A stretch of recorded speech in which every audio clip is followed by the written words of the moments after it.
बिस्मिल्लाहिर्रहमानिर्रहीम अस्सलामुअलैकुम। मैं हूं एडवोकेट मोहम्मद इशफाक और आप देख रहे हैं मेरा YouTube channel just to law.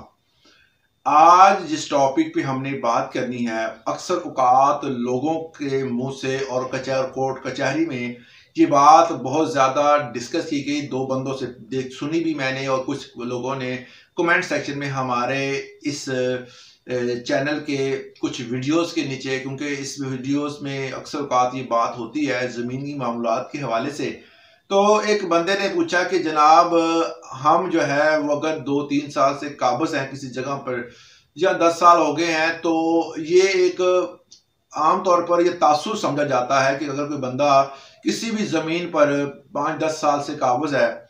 चाहे उसके नाम पर मीटर लग गया है, पानी लग गया है, तो वो समझता है कि वो उस जगह का मालिक हो गया है। ये तासुर जो है वो बहुत ज़्यादा पाया जाता है कि आप किसी जगह पर बैठे हैं और वो अगर उसका कोई मालिक नहीं है, वो बेनामी जायदाद है या बेनामा प्लॉट था या किसी बंदे के नाम था, उसको पता नहीं था, या कोई फैमिली आउट ऑफ कंट्री थी, या किसी भी वजह से वो प्लॉट जो है वो जो मकान खाली था और आपने उस पर कब्जा जमा हो गए, तो उस हवाले से ये गुमान किया जाता था कि वो प्लॉट जो है वो कानूनी तौर पर आपका हो जाएगा। ऐसा बिल्कुल भी नहीं है। इस हवाले से बाकायदा तौर पर एक जजमेंट मौजूद है, उसको भी हम डिस्कस करेंगे। मगर वीडियो की डेप्थ में जाने से पहले अगर आप मेरे चैनल पे नए हैं तो वही आपसे रिक्वेस्ट कि हमारे चैनल को सब्सक्राइब ज़रूर कर लिया करें और दोस्तों से भी करवाएं ताकि हमारी कम्युनिटी में इजाफा हो। क्या लंबे अरसे तक काबिज शख्स की जायदाद को कोई हक है? अगर कोई शख्स लंबे अरसे तक किसी भी ज़मीन पर काबिज रहता है, या वो सरकारी ज़मीन है या वो कोई लावारिस ज़मीन है या उसका कोई भी जो अता पता नहीं है, या कोई ऐसी जगह पर मौजूद है जहां पर जो है वो कोई किसी बंदे का आना जाना नहीं है, और उस जमीन को कोई बंदा कब्जे में ले लेता है और वहां पर घर तमीर करता है, प्रॉपर्टी का काम करता है या कोई भी मामलात करता है, या कोई भी शख्स किसी भी लावारिस जमीन पर कब्जा करके बैठ जाता है, तो क्या ऐसा शख्स चाहे जितने मर्जी लंबे अरसे तक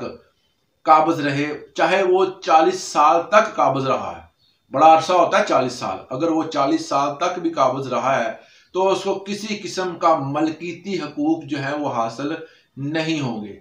ये मैं अपनी तरफ से नहीं कह रहा, बल्कि सुप्रीम कोर्ट की बाज़ तौर पर इस हवाले से जजमेंट मौजूद है। जजमेंट का मतलब ये होता है कि सुप्रीम कोर्ट का एक फैसला है, जो इन फैसलों की रोशनी में हम जो है वो अदालतों में पेश होते हैं। हम रेफरेंसिंग तौर पर उस अदालतों में ये बाकायदा तौर पर ये बताते हैं कि जी हमारी आला अदालतें जो हैं वो उन्होंने ये फैसला किया है, और उस फैसलों की रोशनी में दूसरे फैसले किए जाते हैं।